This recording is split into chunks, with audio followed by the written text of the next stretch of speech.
नमस्कार, खबर दमदार में आपका स्वागत है। मैं हूं आपके साथ अनुपम। सबसे पहले खबर सहारनपुर से है।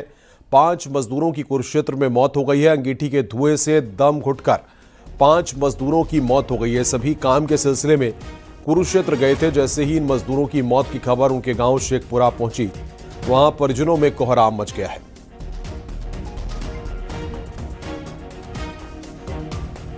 हरियाणा के कुरुक्षेत्र में एक बहुत ही दर्दनाक हादसा हुआ है। ठंड से बचने के लिए अंगीठी जलाई और रूम में अंगीठी जलाकर सो गए, जिसके बाद दम घुटने से सहारनपुर के इसी गांव शेखपुरा के 5 लोग मौत के आगे उसमें चले गए। परिवार वाले और गांव वाले बहुत गमज़दा हैं, क्योंकि यहाँ जो परिवार के मुखिया हैं वो कुछ पैसे कमाने के लिए कुरुक्षेत्र गए थे। पेंट का कोई कार्य था, जिसके सिलसिले में वह कुरुक्षेत्र 2 दिन पहले गए थे, लेकिन आज सूचना मिलती है कि 5 की मौत हो गई है। जानते हैं यहाँ परिवार के एक सदस्य हैं, क्या हुआ, कब गए थे लोग? ये शनिवार में गए थे सर। 5 बंदे थे यहाँ से। एक हमारे चाचा जी के साले हैं राम कुमार जी, और एक हमारे चाचा जी हैं रोशन जी। ये गए थे तो वह रंग का काम करते थे अपना, जैसे भी था। बस ये रात में गया, सुबह आज सूचना मिली पुलिस के जरिए, अब भाई ऐसे बात हो गई है, आप आ जाइए। बस यही था कि मिट्टी जला के सोए थे। 5 की एक्सपायर कर गए 5 के। डेड बॉडी पता नहीं अब देखते हैं, पोस्टमार्टम के बाद बॉडी मिलेगी उनकी, वो भी कल बता रहे हैं आएंगे। कितने लोग हैं परिवार में? परिवार में तो ये तो जो हमारे चाचा जी है, एक और है, एक इनके भाई है बड़े ने। बच्चे कितने हैं इनके? इनके 3 बच्चे हैं, 2 लड़की है, 1 लड़का है। आगे बढ़ते हैं। खबर फिरोजाबाद से। बस में लगी है भीषण आग। आगरा लखनऊ एक्सप्रेसवे पर बस में आग लगी है। फायर ब्रिगेड की टीम ने आग पर काबू पाया है। बस में सवार 56 यात्रियों ने कूदकर अपनी जान बचाई है। यात्रियों का सामान जलकर खाक हुआ। अजमेर शरीफ से नेपाल जा रहे थे यात्री।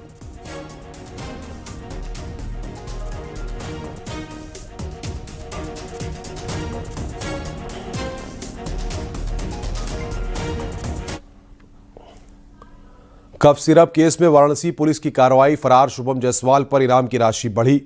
25,000 से बढ़ाकर 50,000 रुपये इनाम राशि की गई है। फरार आरोपियों के खिलाफ लुकआउट नोटिस जारी किया गया है। आरोपियों की संपत्ति पर जल्द बुलडोजर चल सकता है। Cough syrup mafia kingpin Shubham Jaiswal समेत उसके सिंडिकेट के मुख्य सहयोग अमित जायसवाल, दिवेश आकाश के खिलाफ लुकआउट नोटिस जारी कर दिया गया है, ताकि वो देश के बाहर भाग न सके।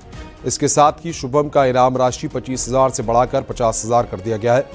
वाराणसी पुलिस इसके साथ ही शुभम और उसके साथियों की संपत्तियों का पूरा विवरण तैयार कर रही है, जिसके बाद जल्द कार्रवाई की जा सकती है।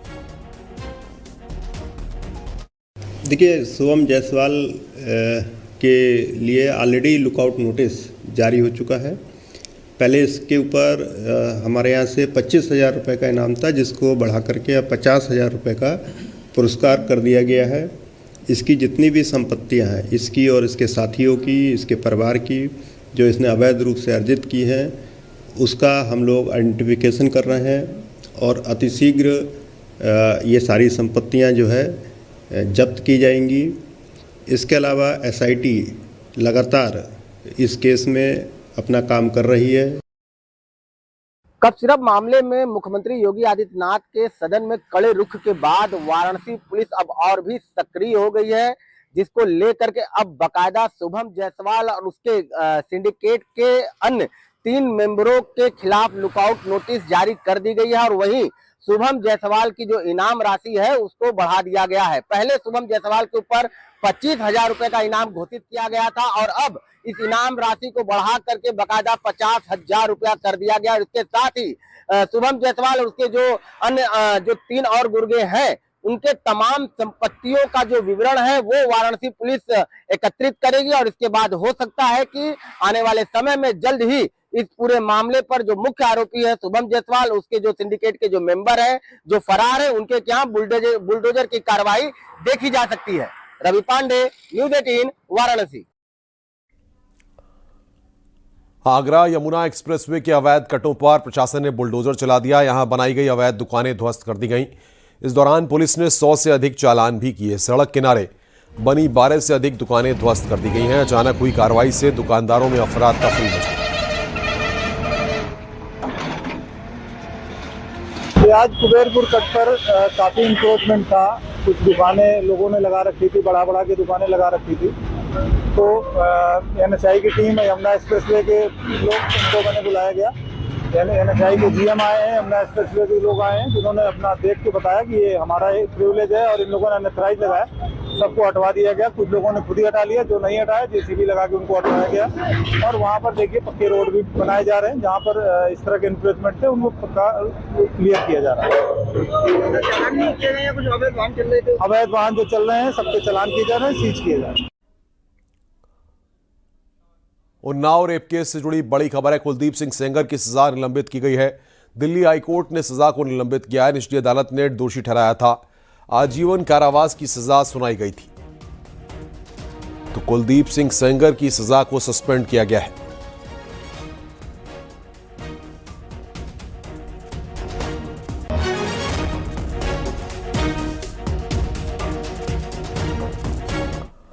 लखनऊ से बड़ी खबर है। KGMU में धर्मांतरण मामले में आरोपी डॉक्टर रमीज को सस्पेंड कर दिया गया है, तो वहीं रेजिडेंट डॉक्टर रमीज मलिक पर FIR भी दर्ज कर ली गई है। इस मामले को मुख्यमंत्री योगी आदित्यनाथ ने संज्ञान लिया है। CM योगी ने पीड़िता से बातचीत की और न्याय का भरोसा दिया है। CM योगी ने कहा है कि दोषियों को बख्शा नहीं जाएगा। डॉक्टर रमीज पर शादी का झांसा देकर यौन शोषण का आरोप लगा है। आरोपी डॉक्टर पर धर्मांतरण का दबाव बनाने का भी आरोप है।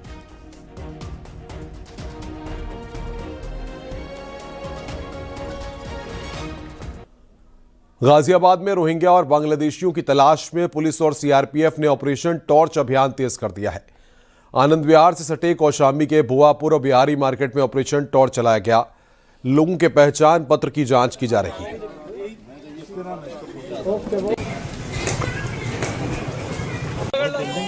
और कौन नेता परिवार क्या? नोएडा से खबर है। चलती गाड़ी में भीषण आग लगी है। हादसे में बाल बाल बची ड्राइवर की जान। सेक्टर 16 रेड लाइट के पास की यह घटना है। सेक्टर 18 से सेक्टर 16 जाने वाले सड़क पर यह हादसा हुआ है। सूचना के बाद मौके पर फायर विभाग की गाड़ी पहुंची। थाना सेक्टर 20 क्षेत्र का यह मामला है।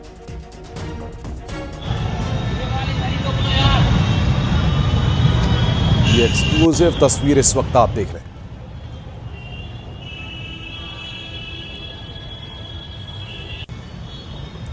चलती गाड़ी में भीषण आग लगी है। ये तस्वीरें इस वक्त हम आपको दिखा रहे हैं। हादसे में बाल बाल बची है ड्राइवर की जान।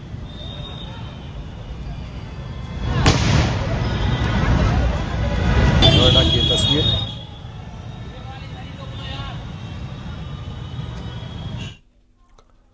औरैया जिले से खबर। शोले फिल्म के वीरू जैसा एक हाई वोल्टेज ड्रामा सामने आया है, जहां जीजा अपनी साली से शादी की जिद को लेकर मोबाइल टावर पर चढ़ गया। गोपालपुर गांव में शेरा न का युवक सिर पर अपनी साली से निकाह का जुनून सवार कर टावर की ऊंचाई पर जा बैठा। पुलिस और स्थानीय लोगों द्वारा घंटों की गई मिन्नतें और समझाने की कोशिशें नाकाम रहीं। चौंकाने वाली बात यह है कि लड़का शेरा पहले से ही शादीशुदा है और उसका 2 साल का एक बेटा भी है। बावजूद इसके वो अपनी साली से दूसरी शादी करने के लिए अड़ा रहा। करीब 3 घंटों की मशक्कत के बाद लड़के को नीचे उतारा गया।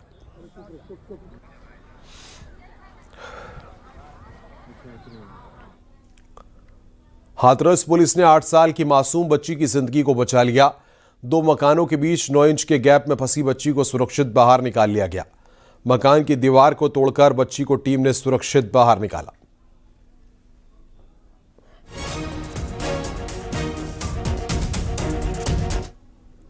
आगरा में एक बार फिर से पर्यटकों के साथ धोखाधड़ी का मामला सामने आया। पर्यटकों ने गाइड पर महंगी टिकट देने और जबरन वसूली करने का आरोप लगाया है। मामले की शिकायत जब पर्यटक ने पुलिस से की तो गाइड ने पैसे वापस लौटाए। पूरा मामला फतेहपुर सीकरी स्मारक व हजरत शेख सलीम चिश्ती की दरगाह का है। मुंबई की रहने वाली रुचिका अपने परिवार के साथ फतेहपुर सीकरी आई थी।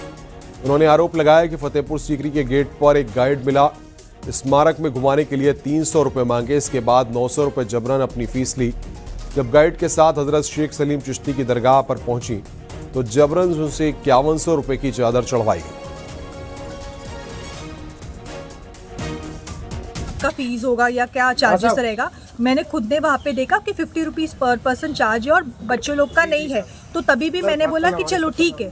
फिर आगे जाके हमको दरगाह पे लेके गए और बोले कि ये आपको करना होगा। हम बोल रहे कि हम हिंदू हैं, हम नहीं करेंगे, हमारा इच्छा रहेंगे तो हम नहीं आप आए हो, आज मंडे है, उनका दिन है, बाबा का दिन है। हाँ, हमको कन्विंस किया और हमको 5100 का हमसे चादर लेने को हमसे लगवाया और वहाँ पे चढ़ा दिया और हमको बोले कि ऐसे ही आप नहीं चढ़ाओगे, 200 रुपये आपको उसके साथ डालना पड़ेगा। तो उन्होंने क्या किया, एक ऐसा जगह था जहाँ पे फूल डाला था, 200 रुपये खुद के हाथ से डाला और बोला हमने डाला, हमने खुद ने देखा उन्होंने किसे में डाल दिया। बांग्लादेश में हिंदुओं के खिलाफ हो रहे अत्याचार को लेकर मुजफ्फरनगर और हापुड़ में प्रदर्शन हुआ। मुजफ्फरनगर में क्रांति सेना ने हिंदू अल्पसंख्यकों पर हो रहे अत्याचार के विरोध में प्रदर्शन किया। बांग्लादेश के खिलाफ नारेबाजी करते हुए झंडा जलाया, तो वहीं हापुड़ में भी बांग्लादेश सरकार के खिलाफ सड़कों पर प्रदर्शन देखने को मिला। अंतर्राष्ट्रीय हिंदू परिषद के कार्यकर्ताओं ने बांग्लादेश का पुतला फूंका और राष्ट्रपति को ज्ञापन सौंपा।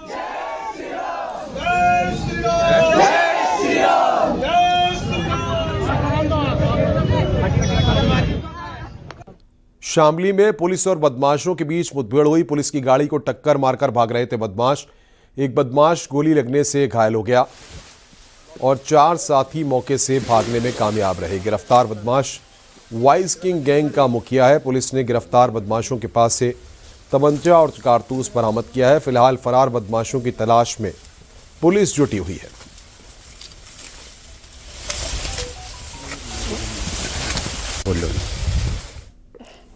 पीलीभीत के पूरनपुर तहसील परिसर में एक युवक और वकील के बीच बहस हाथापाई में बदल गई। आपको बताएं कि काफ़ी देर तक ये सब चलता रहा, जहां पर घटना एसडीएम के कार्यालय की है और जहां पर कई फरियादी, अधिवक्ता और कर्मचारी वहां पर मौजूद थे। मारपीट का वीडियो सोशल मीडिया पर तेजी के साथ वायरल हो रहा है। पुलिस और आसपास के लोगों ने बीच बचाव किया, लेकिन काफ़ी देर तक विवाद जारी रहा। इस मारपीट के कारण तहसील का कामकाज कुछ समय के लिए रुक गया।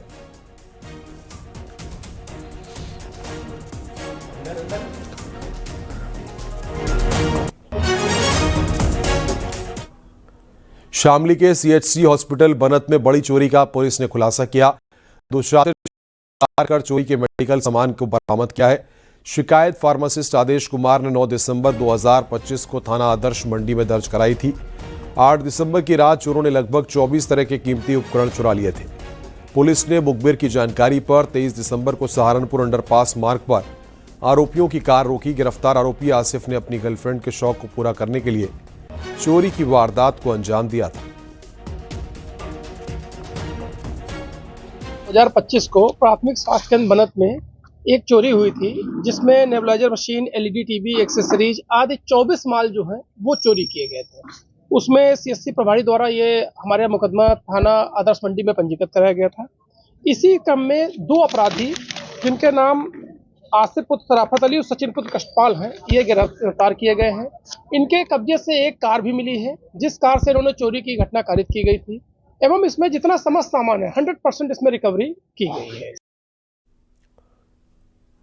सीतापुर से खबर, प्रशासन ने अवैध कब्जों के खिलाफ बड़ी कार्रवाई की है। तहसील प्रशासन ने 27 करोड़ की कीमत वाली खलिहान की जमीन को खाली कराया। ये जमीन विकासनगर कॉलोनी में लखनऊ शाहजहांपुर मार्ग पर स्थित है। कार्रवाई तहसीलदार अतुल सेन सिंह के नेतृत्व में की गई। कब्जेदार पवन कुमार बंसल ने जमीन वैध होने का दावा किया, लेकिन प्रशासन ने इसे सरकारी घोषित किया है। सरकारी कब्जा नहीं है जब से डीएम साहब अभी आए हैं तो इन्होंने एक नया अभियान चलाया है कि जो हमारे मूल दस्तावेज हैं राजस्व के, 1367 फसली हुआ, 4145 हुआ, उसके द्वारा हमको जितनी सरकारी ज़मीन हम लोग एक सर्वे टाइप का कर रहे हैं। हमारे लेखपाल हम लोग सर्वे कर रहे हैं कि कौन सी सरकारी ज़मीन वर्तमान में क्या स्थिति है।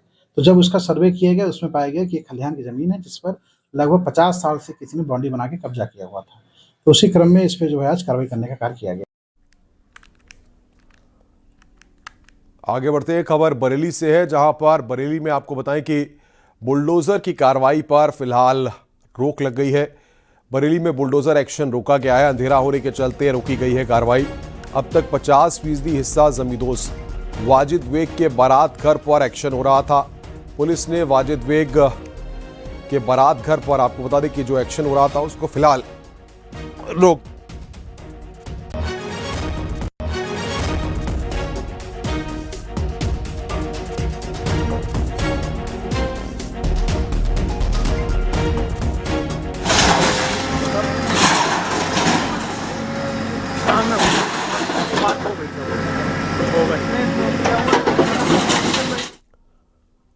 मुख्यमंत्री योगी आदित्यनाथ ने लखनऊ स्थित कॉल्विन तालुकेदार्स कॉलेज के 134वें वार्षिक खेलकूद समारोह का शुभारंभ किया। इस अवसर पर उन्होंने विद्यार्थियों से शिक्षा के साथ साथ खेलों में भी उत्कृष्ट प्रदर्शन कर प्रदेश और देश का नाम रोशन करने की बात कही। सीएम योगी ने कहा कि इतिहास से हमें सीखने की जरूरत है, साथ ही जो गलतियां इतिहास में हुई हैं उन्हें सुधारने की जरूरत है। सीएम योगी ने युवाओं से सोशल मीडिया से दूर रहने की सलाह दी। वॉलीबॉल ट्रॉफी सार्थक त्रिपाठी नालंदा हाउस, काक house trophy Ilesh Pratap Singh Takshashila house,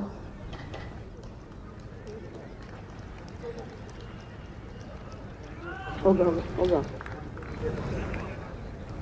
याद करना, इतिहास के गौरवशाली क्षणों से प्रेरणा लेने की आवश्यकता है। इतिहास की गलतियों को परिमार्जन करने की आवश्यकता है, तभी समाज आगे बढ़ता है। अगर कहीं पर गलती हुई है उसका परिमार्जन समय पे होना चाहिए। कहीं पे अच्छा हुआ है उसको अपने जीवन की प्रेरणा के रूप में लेकर के उस रूप में उसके को हमें आगे बढ़ाना होगा। और हम भारतीयों से बड़ा कौन इसको महत्व देता है। याद करना, हमारे पास गौरवशाली अतीत की एक लंबी परंपरा है। देश के लिए, भारत के लिए, भारत की परंपरा, भारत की स्वधर्म स्वदेश के लिए जो भी घटना बढ़ी हुई, जिसने युग को परिवर्तन करके रखा, हमने उसको संजो करके रखा अपने पर्व और त्योहारों के माध्यम से। लेकिन सोशल मीडिया के लिए और स्मार्टफोन से थोड़ा दूरी बना करके रखिए, क्योंकि आप सभी यहां पे बड़े घरों के बच्चे हैं। अपने माँ बाप पर दबाव बना करके और उनकी मजबूरी का फायदा उठा करके उनसे स्मार्टफोन और टैबलेट सारे सब कुछ झटकते हैं। 4-5 घंटे अपने बर्बाद करते हैं। प्रयास होना चाहिए कि आधे घंटे से अधिक हम सोशल मीडिया में नहीं रहेंगे। संकल्प लीजिए जीवन का, जितना कम समय देंगे। इससे पहले सीएम योगी की मौजूदगी में लखनऊ में चौधरी चरण सिंह की जयंती पर किसान सम्मान दिवस मनाया गया। कार्यक्रम में सीएम योगी शामिल हुए। चौधरी चरण सिंह की प्रतिमा पर उन्होंने पुष्पांजलि अर्पित की। कृषक उपहार योजना के तहत सीएम योगी ने 25 किसानों को ट्रैक्टर देकर सम्मानित किया। सीएम योगी ने कार्यक्रम को संबोधित करते हुए कहा कि सरकार किसानों की उन्नति के लिए लगातार काम कर रही है।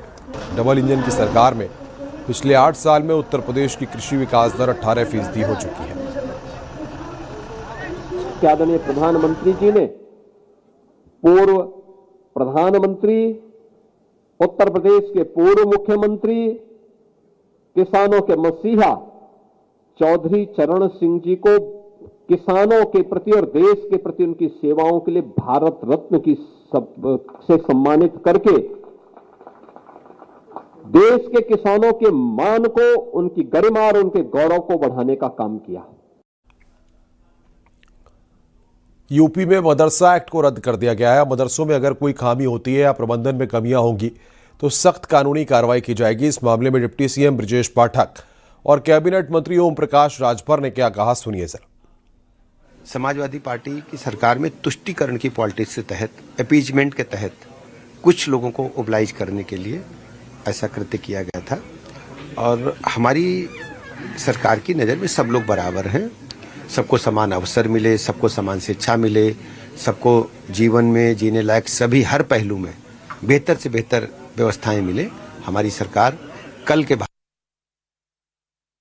ऊपर व्यवस्था बना दी गई थी कि जो भी गलती करेगा उनके वेतन देने में, अगर वो मुकदमा लिखा जाता है तो दरोगा नहीं गिरफ्तार करेगा, एसपी के पास भी अधिकार नहीं होगा, कोर्ट के आदेश का भी पालन नहीं कर सकता उसकी गिरफ्तारी के लिए। ये सब चीजें उसमें संविधान से ऊपर लिखी हुई थी और कई चीजें हैं। तो इस आधार पे वहां से क्वेरी लेके आई थी, जिसको वापस कर लिया गया है, फिर नया बिल बना करके भेजा जाएगा। प्रदेश बीजेपी अध्यक्ष पंकज चौधरी ने पीडीए को लेकर अखिलेश यादव पर निशाना साधा। उन्होंने पीडीए को परिवारों की पार्टी कहा और कहा कि बीजेपी हमेशा से पिछड़ों को आगे बढ़ने का मौका देती रही है। उन्होंने कहा कि 2012 में जब समाजवादी पार्टी को मौका मिला तो अखिलेश यादव सीएम बने, जबकि उस वक्त उनकी पार्टी में आजम खान समेत कई सीनियर लीडर थे। पंकज चौधरी ने कहा कि असली लोकतंत्र सिर्फ बीजेपी में है।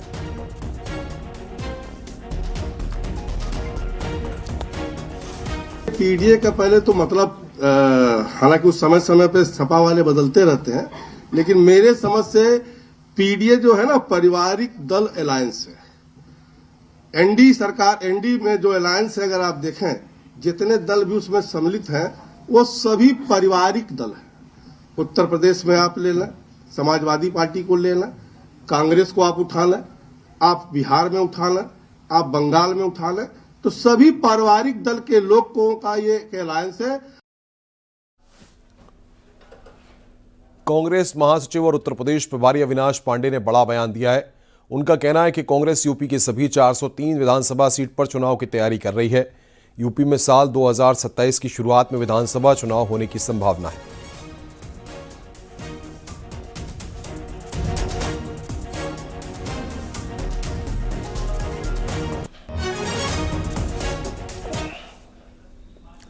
कांग्रेस सांसद किशोरीलाल शर्मा अमेठी के दौरे पर पहुंचे। इस दौरान उन्होंने कोटीन कफ सिरप को लेकर बयान दिया।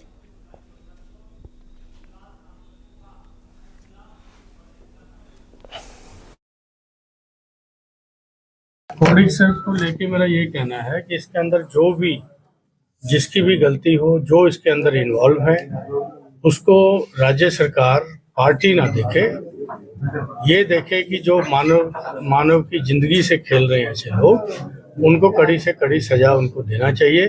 इसमें इसको मुद्दा पॉलिटिकल ना बनाए। ये बहुत ही संवेदनशील मुद्दा है और इसके ऊपर कड़ी से कड़ी कार्रवाई होनी चाहिए। इसमें तू मैं वाली बात नहीं होनी चाहिए। आगरा में बाजार खरीद केंद्र पर हो रही परेशानियों को लेकर, किसानों की समस्याओं को लेकर समाजवादी पार्टी के राज्यसभा सांसद रामजीलाल सुमन किसानों के पास पहुंचे और उनकी समस्याओं को सुनकर खत्म कराने का आश्वासन दिया। कि पूरे ब्लॉक का है बाजरा खरीदा जाएगा, लेकिन स्टाफ यहाँ नहीं के बराबर। सबसे बड़ा सवाल तो ये है कि पर्याप्त मात्रा में स्टाफ होना चाहिए।